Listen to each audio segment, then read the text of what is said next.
Imhotep à tous et à toutes fans de cinéma, c'est Alexis et bienvenue dans cette nouvelle vidéo mensuelle sur les sorties de films de décembre 2023. Qu'est-ce en salle et sur plateforme pour le dernier mois de l'année avant de conclure les top et flop films 2023. Quelles sont les comédies romantiques à regarder au coin du feu avec un plaid un jour où tombe la neige? Quels sont les derniers chefs-d'œuvre cinématographiques et autres films d'auteur avant les cérémonies des récompenses américaines? Eh ben voyons ça tout de suite, let's go. Lumière moteur ça tourne, action, et commençons tout de suite avec les sorties cinéma et plateforme. On commence le premier jour du mois sur plateforme avec Noël à Candy Cane Lane sur Amazon Prime Video, une comédie de Noël où Eddie Murphy conclut un accord avec une elfe maléfique juste pour remporter le concours de la maison la plus décorée du quartier, et ça va lancer un sort magique qui va foutre le sbeul un peu partout, et pour y remédier, Eddie Murphy va s'allier avec d'anciennes victimes de l'elfe qui ont été transformées en poupées en plastique. Oh, c'est trop bien les maisons hyper décorées pour Noël, je m'en bats les couilles de ma facture d'électricité, et je m'en bats les couilles de l'écologie aussi. Pour le premier mercredi du mois, la grosse sortie de la semaine, c'est Migration, le tout nouveau film d'animation des studios Illumination, à qui l'on doit Les Mois Moches et Méchants, Les Deux Films comme des Bêtes, et cette année Super Mario Bros, le film. Et en gros, c'est l'histoire d'une famille de canards qui en a marre de se faire plomber le cul quand arrive la saison des alcoolos, et qui en a marre de patauger dans la mare. Oh, c'est fou, ça rime en plus. Et du coup, ils partent avec d'autres oiseaux migrateurs en direction de la Jamaïque, fumés de gros bédos, mais font escale à New York et vont découvrir les joies de la ville. Oh, les embouteillages. En accompagnement, je vous propose du cinéma français avec Noël Joyeux, la première comédie française populaire de décembre 2023, avec Franck Dubosc et Emmanuel DeVos. Un couple assez bancal qui préfère demander à deux vieilles dames de partager leur soirée de Noël plutôt que de se retrouver tous les deux pour une gigabaise. Bah oui, les gosses sont partis en vacances à l'île Maurice, le terrain était ouvert pour la fin du No Not November. Ils ont préféré faire du babysitting de vieux. Youhou! Mais si vous voulez rehausser un peu la qualité, il y a Bâtiment 5, le nouveau film de Lajli à qui l'on doit Les Misérables, et que j'ai découvert très récemment et qui est vraiment un super film, je vous le conseille. Il mérite tous les Césars qu'il a remportés. Et Bâtiment 5, c'est l'histoire d'une meuf vivant dans un quartier de banlieue et qui va se battre contre le maire qui souhaite réaménager le quartier et détruire l'immeuble où elle a grandi. Et en voyant certaines images de la bande-annonce, ça va crier ACAB! Tout le monde déteste la police et tout le monde déteste la police! Ça fait longtemps que j'ai pas fait de manif, moi. On sent que j'ai une énergie bouillonnante en moi. Et on a d'autres plus petites sorties en salle. Soudain seul, un survival avec Gilles Lelouch et Mélanie Thierry qui se retrouvent bloqués sur une île glaciale proche de l'Antarctique. Le Grand Magasin, film d'animation japonais sur une femme bossant dans un magasin où les clients sont tous des animaux et qui travaillent dur pour tous les satisfaire. Et Godzilla Minus One, un nouveau film Godzilla mais qui fait pas partie du Monsterverse puisque là, c'est un film japonais où le pays se remet à peine de la Seconde Guerre mondiale, que le kaiju débarque pour tout défoncer, et même ta daronne va y passer titouant. Alexis, on a dit pas les mamans. Oh, encore le politiquement correct, on peut plus rien dire. Mais vous aurez aussi L'Enfant du Paradis, La Chimère, Le Vente, Fremont, Paris Lost and Found, Bungalow, Nome, La Mécanique des Choses, The Soul, The Doves of Tijuana, Kokomo City et Lego Marvel, Les Briques de l'Infini. Le jeudi 7 décembre, c'est un film sur Netflix qui vous attend avec The Archies, un film musical indien qui sent bon le rock'n'roll, les filles, les garçons et les années 60. Une adaptation en prise de vue réelle des séries de comics Archies qui suivra le quotidien d'Archie, Betty, Veronica, Jughead, Reggie, Ethel et Dilton dans la ville vallonnée fictive de Riverdale, le tout vu sous le prisme de la communauté anglo-indienne. Et oui, vous avez bien entendu, Riverdale! Parce que oui, la série elle aussi est adaptée de ces mêmes comics. Vendredi 8 décembre, beaucoup trop grosse journée sur plateforme. Sur Netflix, Le Monde après nous, un thriller apocalyptique par le créateur de Mr. Robot et avec au casting Ethan Hawke, Julia Roberts, Kevin Bacon et Mahershala Ali, le futur Blade du MCU. Un couple qui se retrouve dans une baraque de vacances, un gars et une meuf qui sonnent à leur porte et qui leur annoncent une cyberattaque mondiale et tout part en pirouette cacahuète. Sur Amazon Prime Video, 4 films. Merry Little Batman, un film d'animation où le fils de Bruce, Damian Wayne, fait ses premiers pas de super-héros pendant que son père est occupé ailleurs. Et il va devoir faire face à beaucoup de méchants qui décident de voler les cadeaux de Noël à Gotham. Et par beaucoup, je veux dire que le Joker s'allie à Bane, à Mr. Freeze, au Pingouin, au Sphinx et à Poison Ivy. Mais ça a l'air trop bien, il y a une vibe Looney Tunes, j'ai trop envie de voir ça. Mais aussi sur Amazon Prime Video, 2 comédies romantiques de Noël avec premièrement Your Christmas or Mine 2, la suite du premier film sorti l'année dernière et toujours avec Otis Milburn, qui se retrouve à skier en compagnie de sa famille et de sa future belle-famille. Et en plus de ça, ils se retrouvent séparés d'un bout à l'autre de la vallée à cause d'une erreur de réservation. Alors forcément, nous sommes tous en droit de nous demander, est-ce que ce jeune couple va tenir le coup? Mais bien sûr que oui, bordel, c'est un film de Noël. C'est que des naïfs, les scénaristes. Et deuxièmement, Dating Santa. Comment je vais vous vendre ce truc? Une mère célibataire décide de faire un blind date à l'approche de Noël, elle tombe sous le charme d'un chef cuistot et décide de se revoir un an plus tard parce que la daronne n'est pas prête pour annoncer la nouvelle à sa fille. Un an après, le gars se pointe en costume de Père Noël pour la blague, mais ils font rapidement croire à la gamine que c'est le vrai, elle va découvrir qu'ils ont menti, elle est toute triste mais elle finit par courir au resto du gars pour lui donner sa lettre de Noël dans laquelle elle ne demande pas de jouer, mais elle demande à avoir une famille tous les trois. Que c'est mignon, mais que c'est naïf. Et toujours sur Amazon Prime Video, un film français avec un stupéfiant Noël. Et comment vous expliquer? Le Père Noël va réaliser le souhait de la fille de Ragnar le Breton qui switch de corps avec Éric Judor, un daron dans un film de Noël que la gamine adore. Et donc Ragnar se retrouve à devoir remporter un concours de patinage artistique tandis que Éric doit démanteler un réseau de drogue. Et au casting, mais comme ça y va, Alex Lutz, Laura Felpin, Monsieur Poulpe, Philippe Lachaud, Bruno Sanchez, que du beau monde pour cette comédie. Ok, on continue sur Disney+, avec Journal d'un dégonflé, un Noël carrément claustro, nouveau film d'animation de la franchise Diary of a Wimpy Kid, où une tempête de neige force toute la famille à profiter des plaisirs du confinement. Et si Greg veut avoir la chance de recevoir la console de ses rêves pour Noël, il faut qu'il réussisse à se tenir à carreau. Et pour finir la journée, sur Peacock, Mr. Monk's Last Case, a Monk Movie. Monk, le film, 14 ans après la fin de la série. C'est le retour du détective de San Francisco, souffrant de TOC, joué par Tony Shalhoub, et qui revient pour résoudre une dernière affaire impliquant sa belle-fille Molly, une journaliste qui prépare son mariage. Ce sera donc le gros coup de vieux pour vous et moi, mais soyons joyeux, c'est les fêtes.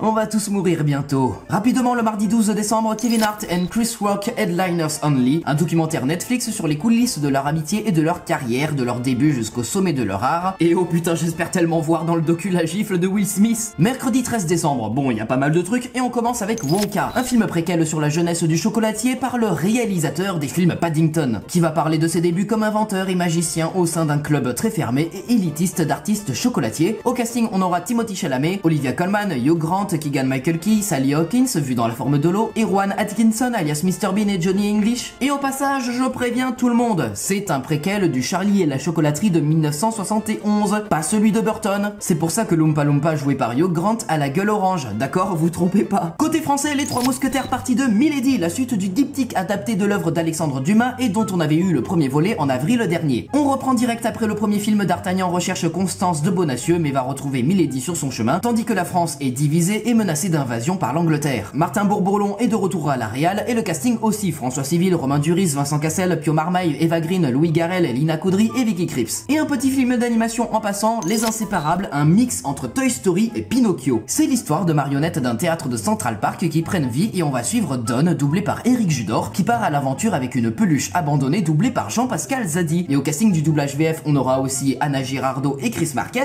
Et quand je parle de Pinocchio, les références sont clairement assumées. Regardez, il y a même Monstro dans la bande-annonce. Et on a d'autres plus petites sorties en salle. Past Lives, Nos vies d'avant, un drama américain présenté au Festival de Berlin 2023 sur la relation amoureuse platonique entre deux amis d'enfance qui se retrouvent à leurs 30 ans. Full Dead, un thriller horrifique basé sur un thread Twitter, je déconne pas. Après qu'un gars ait répondu de manière agressive à des trolls d'internet, un mystérieux compte nommé Dead David le suit sur ses réseaux sociaux et après une série d'événements, le gars est persuadé qu'il est tenté par un jeune garçon appelé David. Sirocco et le royaume des courants d'air, film d'animation franco-belge qui a remporté le prix du public au Festival d'Annecy 2023 où deux sœurs de 4 et 8 ans découvrent un passage secret vers un monde où elles sont transformées en chats, sont séparées l'une de l'autre et devront faire face à Sirocco, le maître des vents et des tempêtes. Rue des Dames, un drame français où Garance Marillier est enceinte, n'a pas de boulot, crèche dans un hôtel et elle est sur le point de finir à la rue. Macron lui dirait il faut traverser la rue pour trouver du travail. Moi je lui dis c'est la dèche, c'est l'inflation, c'est pas mal non, c'est français, bon courage ma sœur. Et enfin Winter Break, une comédie dramatique par le réalisateur de Downsizing avec Matt Damon et dans lequel Paul Giamatti est un prof d'histoire d'un lycée privé qui n'est apprécié ni de ses élèves ni de ses collègues mais qui va rester sur le campus à l'approche de Noël pour surveiller des élèves consignés sur place lors de cet hiver de 1970. Mais vous aurez aussi Legua, Sergent-Major S. Mayer, The Survival of Kindness, Blackbird Blackberry, Sea Sparkle, Captain Miller, SHTTL et Le Ballet Libéré. Vendredi 15 décembre, 3 films en SVOD et on commence sur Netflix avec Chicken Run de la menace Nuggets. 23 ans après le premier film, c'est le retour de la basse-cour qui va suivre la fille de Ginger et Rocky enlevée et emmenée dans un élevage de poules tenu par Mrs. Tweedy, la méchante du premier film qui cette fois-ci s'est reconvertie dans le KFC. Et donc les parents Ginger et Rocky vont devoir, avec l'aide de toutes les autres poules, s'infiltrer dans cette ferme technologique qui ressemble à un repère de méchants de James Bond. Sur Apple TV+, Escapade en famille, ou en anglais The Family Plan, un film d'action avec Mark Wahlberg et Michelle Monaghan, où Mark joue un ancien tueur à gages qui s'est retiré et a fondé une famille sans qu'elle sache son passé. Problème, c'est que Ciaran Hinds est un ancien ennemi qui est à sa poursuite, et vu qu'il est cramé, Mark va prétexter des vacances en famille à Las Vegas pour fuir ses responsabilités. Mais bon, à un moment, ils vont enfin découvrir son véritable passé, et il va se mettre à tirer des bastos et à faire des cabrioles un peu partout. Bref, c'est ce qu'on aime chez Mark Wahlberg. Et sur Paramount+, Finest Kind, un thriller dramatique policier avec Ben Foster et Toby Wallace, qui jouent deux frères qui n'ont pas grandi ensemble et dans deux milieux sociaux opposés mais qui se retrouvent à l'âge adulte, partagent une petite balade en mer mais se font saisir le bateau qui appartient à leur daron joué par Tommy Lee Jones, et par certaines circonstances, et notamment par l'intermédiaire de Jenna Ortega, les deux frères vont conclure un accord avec un dangereux syndicat du crime de Boston. Mercredi 20 décembre, le blockbuster de la semaine est attribué à Aquaman 2, Aquaman et le Royaume perdu, le tout dernier film du DCU avant le reboot de James Gunn et de Peter Safran. C'est enfin finito. Aquaman va se retrouver à nouveau confronté à Black Manta qui est en possession du Trident Noir et qui va détruire tout sur son passage. L'homme poisson n'a donc pour solution que de libérer son frère Orm emprisonné depuis le premier film qui date de 2018. C'est toujours réalisé par James Wan avec Jason Momoa, Patrick Wilson, Yahya Abdul-Mateen et Amber Heard. On aura aussi notre lot de comédies françaises et on commence par un petit détour par la province avec Chasse gardée où deux Parisiens joués par Hakim Djebili et Camille Lou vont déménager dans une maison de campagne sur un terrain de chasse pile poil au moment de l'ouverture de la saison des alcoolos. Non, c'est ouverture de la saison de la chasse, Alexis. C'est pas des alcoolos, c'est des chasseurs. ouais, c'est ça. Alcoolo et chasseur, pour moi, c'est synonyme. Et au casting, on aura Didier Bourdon dans le rôle de l'alcoolo principal, Thierry Lhermitte dans celui du maire qui ne dit rien, et Chantal Latsou dans celui de la conseillère immobilière qui voulait vendre à tout prix le terrain. Stéphane Plaza n'a qu'à bien se tenir. Bon, vous voyez le niveau, est-ce qu'on le descendrait pas encore plus bas? Jeff Panaclock à la poursuite de Jean-Marc.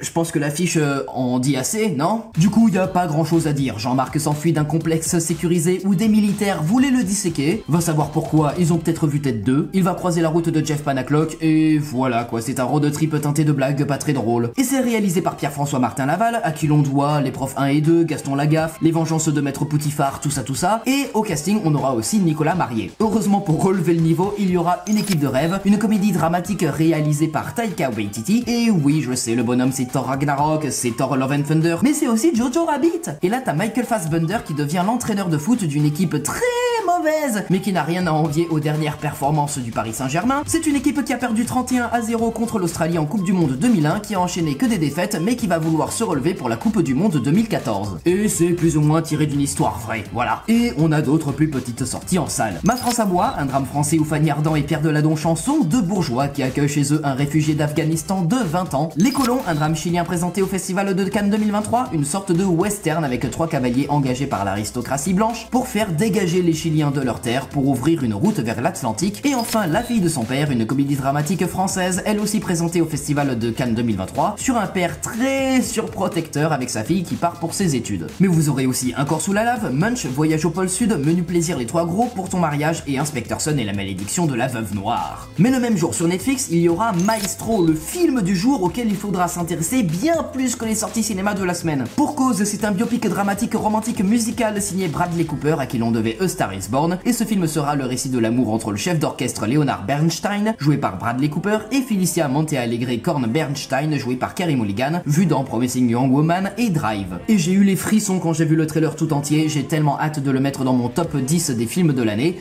peut-être.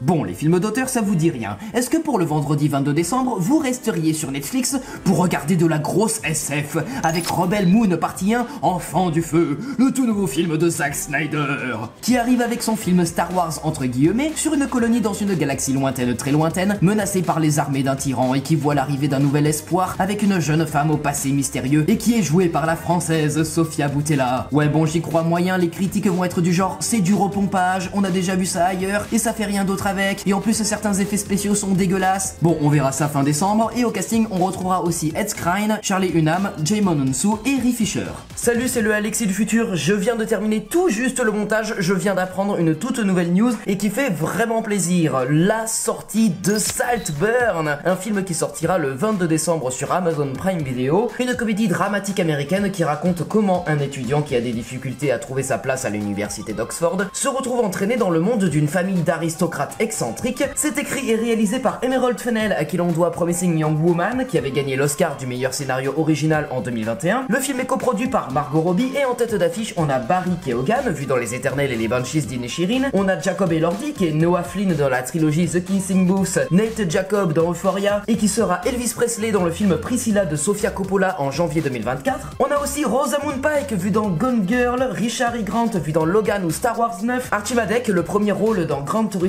et enfin Carey Mulligan, on vient d'en parler avec Maestro. Tout est fait pour que le film soit incroyable, je l'attends beaucoup et voilà, ça va être encore un film à rattraper vraiment à la toute fin de l'année avant de conclure les tops et flops. Sur ce, moi je redonne la parole à l'Alexis du passé. Au revoir. Pour finir avec le dernier mercredi de l'année, les grosses sorties sont françaises. J'ai énormément aimé Le Règne Animal et Gueule Noire le mois dernier, alors il faut qu'on continue sur cette lancée de très bons films de genre français avec Vermine, un film qui va plaire à tous les arachnophobes. Avec au casting Jérôme Niel et coécrit par Florent Bernard, alias Flaubert, sur un immeuble de cité qui fait face à une invasion d'araignées et en plus va y avoir une scène où elles vont se foutre sur la gueule avec des CRS. En début d'année, on avait une fumée noire tueuse dans un immeuble de cité, là c'est des monstres à 8 pattes, je veux voir ça tout de suite. Ok, merci le cinéma de genre français. Est-ce que vous aviez pas eu assez de KPDP avec les Trois Mousquetaires? Eh bien voici une affaire d'honneur, un drame historique se déroulant à Paris en 1887, où Roche Dizem joue un maître d'armes qui va apprendre l'art du duel à l'épée à Doria Tillier, une féministe en avance sur son époque, et ensemble ils vont s'allier pour défendre leur honneur, tout ça, scénario, intrigue, scénario. Et au casting, on retrouvera aussi Guillaume Gallienne, Damien Bonnard et Vincent Pérez qui réalisent ce film. Bon,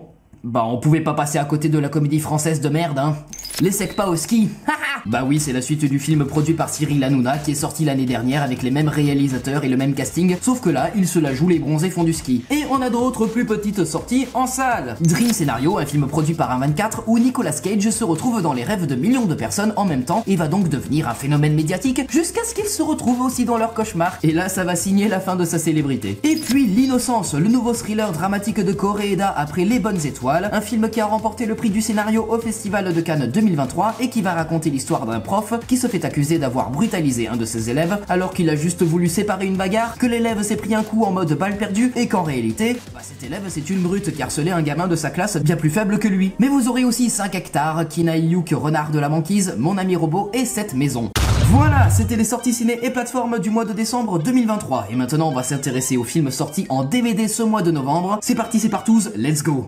Attention, prenez vos stylos. La comédie dramatique Asteroid City de Wes Anderson avec Jason Schwartzman, Scarlett Johansson, Tom Hanks, Jeffrey Wright, Tilda Swinton, Bryan Cranston, Edward Norton, Adrienne Brody, Maya Hawke, Steve Carell, Hong Cho, Willem Dafoe, Margot Robbie, Jeff Goldblum, Sophia Lillis et bien d'autres. Le film d'action Transformers Rise of the Beasts avec Anthony Ramos. Le film fantastico-horrifique Insidious 5, The Red Door 2 et avec Patrick Wilson, Ty Simpkins et Ross Byrne. Le drame Le Retour de Catherine Corsini avec Aïssatou Diallo Sagna. Le thriller À Contretemps avec Penelope Cruz. La comédie dramatique Vers un avenir radieux 2 et avec Nanni Moretti. Le drame romantique Rendez-vous à Tokyo. Le drame Trenkel Loken avec Laura Paredes. Le documentaire Les filles d'Olpha. Le thriller dramatico-romantique Master Gardener de Paul Schrader avec Joel Edgerton et Sigourney Weaver. La comédie familiale Les vengeances de Maître Poutifard de Pierre-François Martin Laval avec Christian Clavier et Isabelle Nanty. Le drame romantique Une nuit 2 et avec Alex Lutz et Karine Villard. Le film d'action Farang de Xavier Jans avec Nassim Yes. Le drame Les ombres bersanes. La comédie Sur la branche avec Daphné Patakia et Benoît Poelvoorde. Le drame romantique Passage avec Adèle Exarchopoulos. La comédie Joyride avec Stéphanie Sou. Le film d'horreur La Maison du Mal avec Anthony Starr. Le film d'action Mission Impossible 7 d'Edrey Conning de Christophe McQuarrie avec Tom Cruise, Rebecca Ferguson, Hayley Atwell, Ving Rhames, Simon Pegg, Vanessa Kirby, Eiza Morales, Pom Clementieff, Shea Wingham et Carrie Elves. La comédie familiale Barbie de Greta Gerwig avec Margot Robbie, Ryan Gosling, America Ferrera, Simu Liu, Kingsley Ben-Adir, Michael Cera, Emma Mackey, Will Ferrell, Dua Lipa, John Cena, Nkuti Gatwa, Emerald Fennell, Helen Mirren et bien d'autres. La comédie Junior avec Vanessa Paradis et enfin le thriller horrifique La main des frères Philippou. Et voilà, c'est la fin de cette vidéo de sortie de film du mois prochain et sortie DVD du mois dernier. Si elle vous a plu, vous savez quoi faire. Vous likez, vous commentez, vous partagez, vous vous abonnez à la chaîne et à mes réseaux sociaux. Vous pouvez aussi me soutenir en devenant membre de la chaîne en souscrivant à un abonnement. Et quant à moi, je vous souhaite un très bon mois de décembre. Joyeuses fêtes de Noël à tous et à toutes. Et n'oubliez pas, retenez la date du 28 décembre 2023. C'est le jour de la sortie de la vidéo bilan de cette année avec énormément d'annonces sur le renouveau de la chaîne en 2024. Je vous en dis pas plus. On se retrouve juste avant la fin de l'année, juste avant de conclure définitivement les tops et flops, juste avant la cuite du nouvel an et juste avant qu'on se retrouve pour les sorties ciné et plateformes de janvier 2024. Sortez prendre l'air, allez au cinéma et n'oubliez pas votre joie de vivre, c'est une fin de tournage. Coupez.